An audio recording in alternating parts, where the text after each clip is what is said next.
I know some people are loving Freakier Friday, but I'm convinced nostalgia has everyone wearing rose-tinted glasses. It's basically the 2003 version, but like someone left it in the Disney Plus microwave too long and forgot to add seasoning. Buckle up.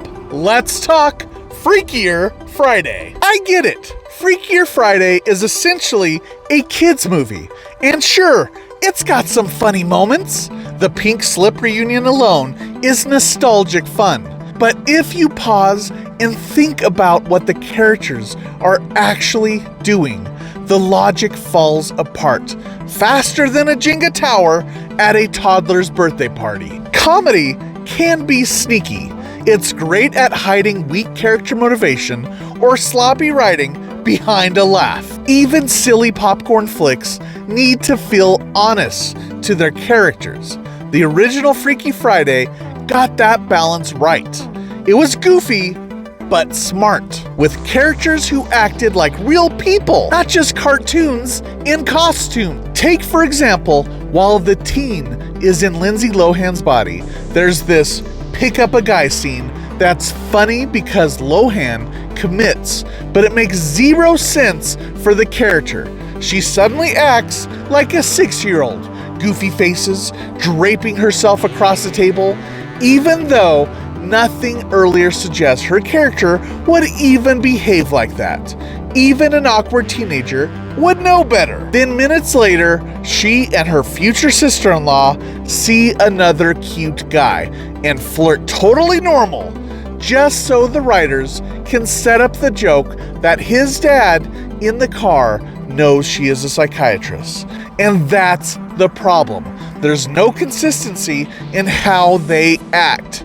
It's just whatever behavior the writers need to land the joke. The 2003 Freaky Friday nailed it because Lohan and Curtis didn't just flail around being wacky. They actually acted like they'd swapped brains, not just bodies. The look of the movie doesn't help. Everything is overlit and flat, like it was shot in Hallmark movie auto mode. And then I looked up the director. Yeah, you guessed it, Hallmark veteran. Suddenly, it all clicks. This was originally made for Disney Plus, and you can feel it. The story? Same deal. People swap bodies, chaos ensues, lessons are learned.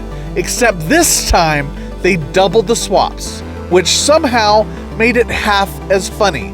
We get some nostalgia hits from seeing Lindsay Lohan and Jamie Lee Curtis back together, but the magic feels like it was stuck in customs. And before anyone says, I just don't like fun, I love fun.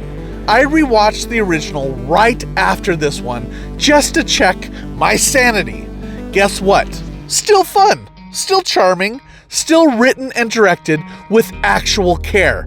Freakier Friday is fine if you want background noise with some familiar faces. But if you want a movie with real heart and real laughs, just hit play on 2003 again. In the end, this review might sound pretty harsh, but I did enjoy parts of Freakier Friday. You can definitely see the man behind the curtain, the weak writing and direction, yet there were still some laughs sprinkled throughout. It felt more like a collection of skits with Jamie Lee Curtis and Lindsay Lohan clearly having a blast. I really enjoyed their performances and was genuinely happy to see Lohan back and doing well. It's not quite the sharp, heartfelt movie the original was, and it stumbles plenty. But if you're in the mood for some goofy fun with plenty of nostalgia crumbs to feast on, it might do the trick. For me, it's a yellow light. So proceed with caution. LeeLoo, on the other hand, absolutely loved the film and thinks sometimes a movie just needs to be silly and fun. No overthinking required. But then again, she also believes socks are gourmet snacks. So maybe take that with a grain of kibble, huh? Holy shit!